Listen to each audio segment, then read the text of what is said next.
आज आपण राजनय म्हणजेच डिप्लोमसी म्हणजे काय हे पाहणार आहोत आणि राजनयाचे प्रकार त्याचप्रमाणे राजनयज्ञाची कार्ये पाहणार आहोत. राजनय म्हणजेच इंग्रजीमध्ये डिप्लोमसी. आंतरराष्ट्रीय राजकारणामध्ये राजनयाला अनन्यसाधारण महत्त्व आहे. राजनयाच्या माध्यमातूनच परराष्ट्र धोरणाची अंमलबजावणी होत असते. राजनय हे राष्ट्रीय हितसंबंध राखण्याचं एक महत्त्वाचं साधन आहे. राष्ट्रशक्तीच्या विकासाचं राजनय हे एक महत्त्वपूर्ण साधन आहे. सर्वात प्रथम एडवर्ड बर्क यांनी 1796 साली डिप्लोमसी या शब्दाचा वापर केला. आता राजनय किंवा डिप्लोमसीच्या काही व्याख्या पाहूया. ऑक्सफर्ड इंग्लिश शब्दकोशामध्ये राजनयाची व्याख्या पुढील प्रमाणे केलेली आहे. राजनय म्हणजे वाटाघाटी करून आंतरराष्ट्रीय संबंधाचे व्यवस्थापन करणे, किंवा राजनय म्हणजे अशी पद्धती की जिच्याद्वारे आंतरराष्ट्रीय संबंधांचे समायोजन आणि व्यवस्थापन केले जाते. समायोजन म्हणजेच ॲडजस्टमेंट, व्यवस्थापन म्हणजे मॅनेजमेंट. म्हणजे राष्ट्रांमध्ये जे संबंध प्रस्थापित झालेले आहेत त्यांचं समायोजन आणि व्यवस्थापन हे राजनयामध्ये पार पाडलं जातं. H.J. मॉर्गेनथॉ या राज्यशास्त्रज्ञाच्या मते राजनय म्हणजे शांततापूर्ण मार्गाने राष्ट्रीय हिताची वृद्धी करणे होय. म्हणजे राष्ट्रांमध्ये संबंध प्रस्थापित करून राष्ट्रीय हिताची वृद्धी करताना शांततापूर्ण मार्गाचा राजनयामध्ये उपयोग केला जातो. A.F.K. ऑर्गेन्स्की या राज्यशास्त्रज्ञाच्या मतानुसार 2 किंवा अधिक राष्ट्रातील शासकीय प्रतिनिधींमार्फत तह आणि करार याद्वारे आंतरराष्ट्रीय संबंध प्रस्थापित करण्याची जी प्रक्रिया असते तिला राजनय असे म्हणतात. आता राजनयाचे हे प्रमुख 7 प्रकार आहेत. त्यातला पहिला प्रकार म्हणजे जुना आणि नवा राजनय, याला ओल्ड अँड न्यू डिप्लोमसी म्हणतात. दुसरा प्रकार म्हणजे गुप्त आणि प्रकट राजनय म्हणजेच सिक्रेट अँड ओपन डिप्लोमसी.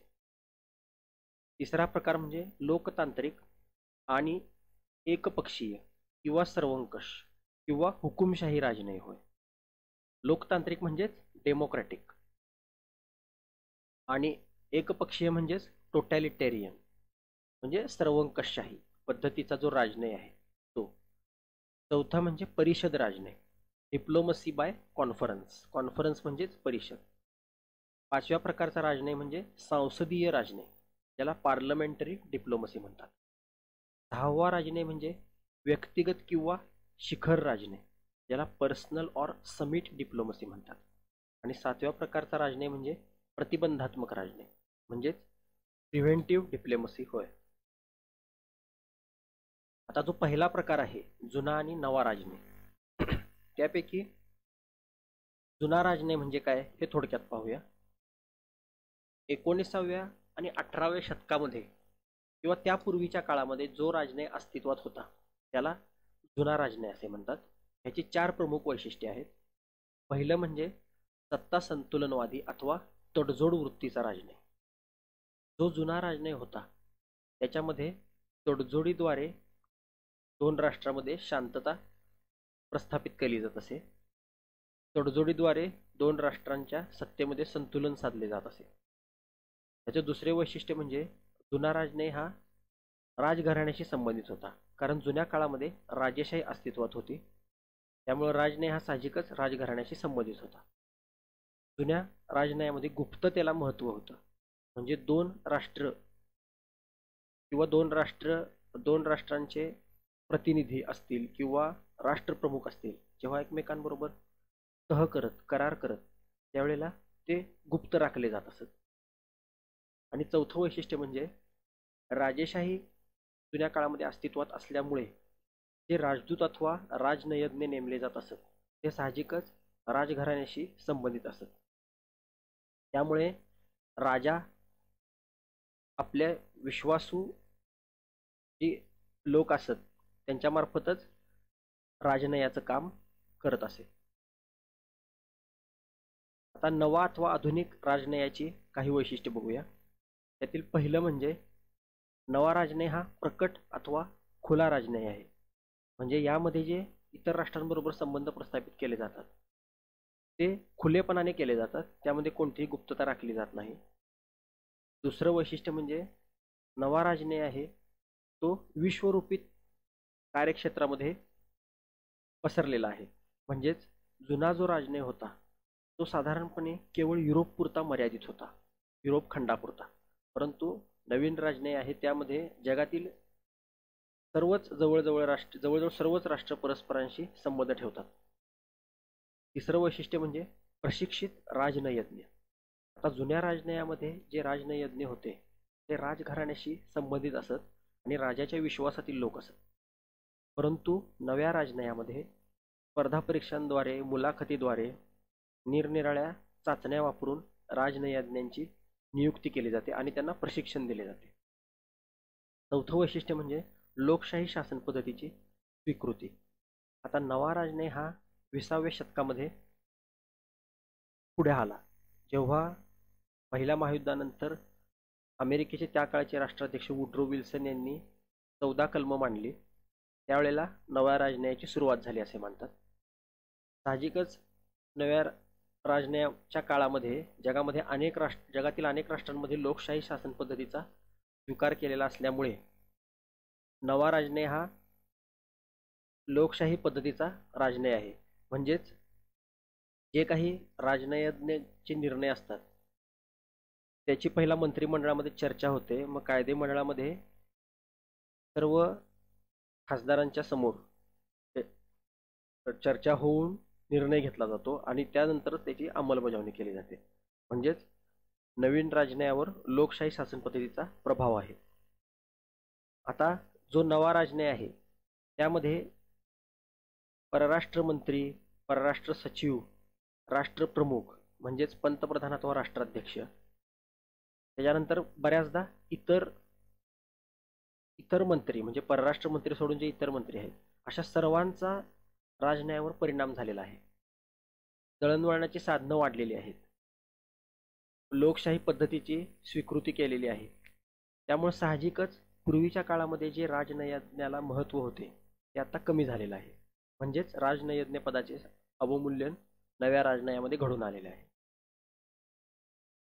आता जो दुसरा प्रकार आपण बघितला यामध्ये गुप्त आणि प्रकट राजनय, यातली काही वैशिष्ट्य किंवा बऱ्यापैकी वैशिष्ट्य आपण जुन्या आणि नव्या राजनयात बघितलेली आहेत.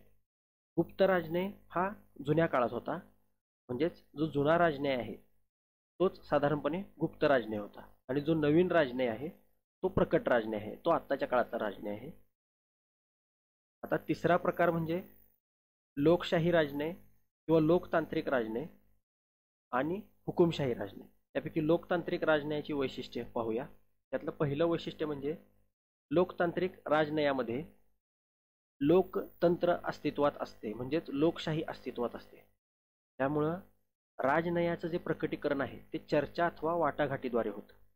म्हणजेच मंत्रिमंडळामध्ये झालेली चर्चा, कायदेमंडळामध्ये झालेली चर्चा आणि घेतलेले निर्णय याद्वारे राजनय प्रकट होतो. दुसरं म्हणजे लोकमताचा प्रभाव. साहजिकच लोकतांत्रिक राज्यकारभारामध्ये लोकांनी निवडून दिलेले प्रतिनिधी कायदेमंडळामध्ये जनतेचं प्रतिनिधित्व करत असतात. त्यामुळे साहजिकच राजनयावर लोकमताचा प्रभाव पडतो. तिसरं वैशिष्ट्य म्हणजे लोकशाही पद्धतीची राज्यपद्धती ह्या राज्यांमध्ये असल्यामुळं तह, करार आणि संधी, इतर राष्ट्रांबरोबर जे तह अथवा करार अथवा संधी केली जाते त्याची अंमलबजावणी होण्याचं प्रमाण जास्त असतं, कारण लोकशाही शासन पद्धतीमुळे. चौथं वैशिष्ट्य म्हणजे शिष्टाचार, नम्रता आणि सहकार्य होय. लोकतांत्रिक राजनयामध्ये इतर राष्ट्रांबरोबर संबंध प्रस्थापित करताना शिष्टाचार आणि नम्रता ह्या गोष्टींना खूप महत्त्व आहे आणि इतर राष्ट्रांबरोबर सहकार्याचे संबंध प्रस्थापित करण्याचा प्रयत्न केला जातो. पाचवं वैशिष्ट्य म्हणजे राजनयिक उपाय. म्हणजे कुठल्याही राष्ट्राला आपल्या बाजूनं वळवण्यासाठी किंवा आपल्या बाजूनं त्याला आंतरराष्ट्रीय स्तरावर खेचण्यासाठी राजनयिक उपायांचा वापर केला जातो. राजनयिक उपाय म्हणजे आर्थिक मदत अथवा जागतिक व्यासपीठावर दिलेला पाठिंबा या उपायांना राजनैतिक उपाय म्हणतात, की जिथं युद्धाचा वापर केला जात नाही. ही 5 लोकतांत्रिक राजनयाची वैशिष्ट्ये आहेत. तर लोकतांत्रिक राजनयातील दोष हॅरॉल्ड निकल्सन या राजकीय तज्ज्ञानं सांगितलेले आहेत. त्यातलं पहिलं वैशिष्ट्य किंवा पहिलं दोष म्हणजे लोकतांत्रिक राजनयामध्ये बऱ्याचदा जनता ही परराष्ट्र धोरणाविषयी अनभिज्ञ असते. म्हणजे शासकीय पातळीवर जे निर्णय घेतले जातात आंतरराष्ट्रीय संबंधांविषयी त्याविषयी जनतेला बातम्या अथवा कायदेमंडळातील चर्चा अथवा प्रसारमाध्यमांद्वारे माहिती मिळत असते, परंतु जनतेला त्याच्याविषयी काही नसतं. जनता ही उदासीन असते. दुसरं दोष म्हणजे लवचिकता. आता लोकतांत्रिक राजनयामध्ये जेव्हा निवडणुकीनंतर शासन बदललं जातं त्यावेळेला बऱ्याचदा निर्णय हे बदलले जातात. त्यामुळं निर्णय हे स्थिर राहत नाहीत, तेच ते लवचिक असतात. पुढचा दोष म्हणजे संदिग्ध भाषा. लोकतांत्रिक राजनयामध्ये राजनयाविषयी स्पष्ट भाषा वापरली जात नाही, ती काही प्रमाणात संदिग्ध असते. आणि चौथा दोष म्हणजे निर्णयांना विलंब. लोकतांत्रिक राजनयामध्ये प्रथम मंत्रिमंडळामध्ये चर्चा होते, त्यानंतर कायदेमंडळामध्ये चर्चा होते आणि त्यानंतर निर्णय घेतला जातो. हे निर्णय घेतल्यानंतर राजनयज्ञांमार्फत त्याची अंमलबजावणी केली जाते. ह्या सर्व लोकतांत्रिक प्रक्रियेमधून जात असल्यामुळे लोकतांत्रिक राजनयात साहजिकच निर्णय घेण्यामध्ये विलंब होतो. तर त्याच्या विरुद्ध प्रकारचा जो राजनय आहे तो म्हणजे हुकुमशाही राजनय. ज्या राष्ट्रांमध्ये हुकुमशाही अथवा एकपक्षीय राजवट असते तेथे हुकुमशाही राजनय असलेला आपल्याला दिसून येतो. आता ह्याची 4 वैशिष्ट्ये आहेत. पहिलं म्हणजे राजनयाची गुप्तता. हुकुमशाही राजनयामध्ये हुकुमशहाला काही त्याचे स्वतःचे हेतू साध्य करायचे असतात, ते बऱ्याचदा जगासाठी हिताचे नसतात. त्यामुळे राजनयामध्ये गुप्तता साधली जाते. दुसरं वैशिष्ट्य म्हणजे बुद्धिवादापेक्षा भावनावादाला प्राधान्य. हुकुमशाही राजनयामध्ये लोकांची राष्ट्रभावना चेतवली जाते, त्यामुळे त्याद्वारे लोकांच्या भावनेला हात घातला जातो आणि त्याद्वारे लोकांचा स्वतःच्या राजनयाला म्हणजे हुकुमशहाच्या राजनयाला पाठिंबा मिळवला जातो. यामध्ये बुद्धिवादापेक्षा साहजिकच भावनावादाला महत्त्व आहे. तिसरी गोष्ट म्हणजे आक्रमक राष्ट्रवाद. हुकुमशाही राजनयामध्ये किंवा हुकुमशाही राजवटीत जगातल्या कुठल्याही आक्रमक राष्ट्रवाद हे एक महत्त्वाचे वैशिष्ट्य आपल्याला आढळून येते. म्हणजेच व्यक्ती ही दुय्यम असते आणि राष्ट्र हे प्रथम स्थानी असतं आणि राष्ट्राच्या हितासाठी व्यक्तीचं हित दुर्लक्षिलं जातं, म्हणजेच आक्रमक राष्ट्रवाद होय. चौथं वैशिष्ट्य म्हणजे लोकशाही तत्वांना विरोध. म्हणजे स्वातंत्र्य, समता, न्याय, बंधुता ही जी लोकशाही तत्व आहेत या तत्वांना हुकुमशाही राजनयामध्ये कोणतीही किंमत नसते. केवळ राष्ट्राचे हित राखले आणि आक्रमक राष्ट्रवादाद्वारे स्वतःच्या राष्ट्राचा हितसंबंधाचा तसेच सीमांचा विस्तार करत राहणे हे हुकुमशाही राजनयाचे वैशिष्ट्य असते. त्यामुळं इथे लोकशाही तत्वांना विरोध होतो. आता राजनयज्ञ म्हणजे काय आणि राजनयज्ञाची कार्य आपण पाहूया. परराष्ट्र संबंध आणि परराष्ट्र नीती पार पाडण्यासाठी राष्ट्रातर्फे इतर राष्ट्रांमध्ये काही व्यक्तींची नेमणूक केली जाते, त्यांना राजनयज्ञ असे म्हणतात. आता राजनयज्ञाची 5 प्रमुख कार्य म्हणजे राजनयज्ञ हा इतर राष्ट्रामध्ये आपल्या राष्ट्राचं प्रतिनिधित्व करत असतो. प्रतिनिधित्व म्हणजेच रिप्रेझेंटेशन. म्हणजेच ज्या राष्ट्रामध्ये त्याची नियुक्ती केली जाते त्या राष्ट्रामध्ये आपल्या राष्ट्रातील संपूर्ण जनतेचे प्रतिनिधित्व तो करत असतो. त्याद्वारे त्या राष्ट्रातील निरनिराळ्या सभांना निरनिराळ्या परिषदांना उपस्थित राहणे आणि राष्ट्राचे हितसंबंध वाढवण्याचे तो प्रयत्न करत असतो. दुसरं कार्य म्हणजे वाटाघाटी करणे. आपल्या राष्ट्राद्वारे ज्या राष्ट्रामध्ये नियुक्ती झाली आहे त्या राष्ट्राबरोबर वाटाघाटी करणे आणि चर्चा करणे हे राजनयज्ञाचं काम असतं.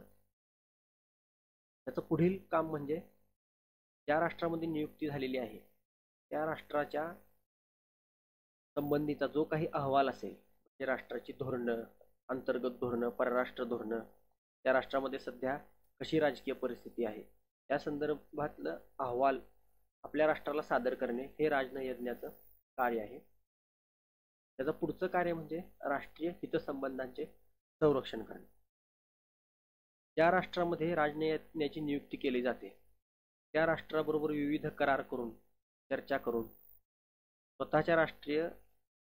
स्वतःच्या राष्ट्राच्या हितसंबंधाचं संरक्षण राजनयज्ञाला करावं लागतं. मग त्यामध्ये आर्थिक हितसंबंध असू देत अथवा संरक्षण दृष्ट्या असणारे हितसंबंध असू देत, या सर्वांचा समावेश होतो, किंवा व्यापारी दृष्ट्या असणारे हितसंबंध. पाचवं काम म्हणजे संघर्ष कमी करणे. राजनयज्ञ हा नेहमी युद्ध टाळण्याचा प्रयत्न करत असतो. दोन राष्ट्रांमध्ये वाटाघाटी आणि चर्चेद्वारे संघर्ष जितका कमी होईल आणि मैत्री वाढेल यासाठी तो प्रयत्न करत असतो. ही राजनयज्ञाची महत्वाची कार्य आहे. आता जे शेवटचे 4 राजनयाचे प्रकार राहिलेले होते ते आपण पाहूया. त्यातला चौथा प्रकार जो होता तो म्हणजे परिषद राजनय. निरनिराळ्या राष्ट्रांमध्ये ज्या अनेक परिषदा घडून येतात त्याद्वारे जो राजनय साध्य केला जातो त्याला परिषद राजनय असे म्हणतात. G20 परिषद असू दे किंवा ब्रिक्स परिषद किंवा सार्क किंवा आसियान यासारख्या परिषदा भरवून जो राजनय साधला जातो त्याला परिषद राजनय असे म्हणतात. पाचवा प्रकार इथं आहे जो दिलेला आहे तो संसदीय राजनय. म्हणजे ज्या पद्धतीने आपल्या देशाच्या संसदेमध्ये कामकाज चालते त्याचप्रमाणे संयुक्त राष्ट्र संघटना या संघटनेच्या आमसभा आणि सुरक्षा समितीमध्ये कामकाज चालत असते आणि त्या कामकाजाद्वारे जो राजनय साध्य केला जातो त्याला संसदीय राजनय असे म्हणतात. आता पुढचा प्रकार आहे व्यक्तिगत किंवा शिखर राजनय. यामध्ये राष्ट्रप्रमुख म्हणजे तो एकतर राष्ट्रपती असेल किंवा पंतप्रधान असेल त्यांच्यामध्ये बैठका घेतल्या जातात आणि त्याद्वारे जो राजनय होतो त्याला व्यक्तिगत किंवा शिखर राजनय असे म्हणतात. उदाहरणार्थ लाल बहादूर शास्त्री भारताचे पंतप्रधान असताना त्यांचे आणि पाकिस्तानचे तत्कालीन अध्यक्ष अयूब खान ह्या दोघांची जी भेट झाली होती तो व्यक्तिगत राजनय होय. किंवा पहिल्या महायुद्धानंतर पॅरिस करारामध्ये जे राष्ट्रप्रमुखांच्या भेटी झाल्या होत्या त्याला सुद्धा शिखर राजनय किंवा व्यक्तिगत राजनय आपण म्हणू शकतो. त्यानंतर शेवटचा प्रकार आहे तो म्हणजे प्रतिबंधात्मक राजनय. प्रतिबंधात्मक ह्या नावातच ह्या राजनयाचा अर्थ स्पष्ट होतो. म्हणजे आंतरराष्ट्रीय पातळीवर दोन राष्ट्रांमध्ये युद्ध घडू नये किंवा संघर्ष घडू नये म्हणून प्रतिबंधात्मक राजनय केला जातो. तर यामध्ये संयुक्त राष्ट्रे सध्या महत्त्वाची भूमिका बजावत आहेत. कांगोचा प्रश्न असू दे किंवा इजिप्तच्या संदर्भातलं, इजिप्त आणि इस्रायल यांच्या संदर्भातलं युद्ध असू दे, जे युद्ध संयुक्त राष्ट्राच्या प्रयत्नामुळे झालं नाही, या दोन प्रसंगी जो राजनय संयुक्त राष्ट्राद्वारे पार पाडला गेला त्याला प्रतिबंधात्मक राजनय असे म्हणतात. अशा प्रकारे राजनय म्हणजे काय, राजनयाचे प्रमुख प्रकार आणि राजनयज्ञाची कार्य आपण आजच्या ह्या लेक्चरमध्ये बघितलेली आहे.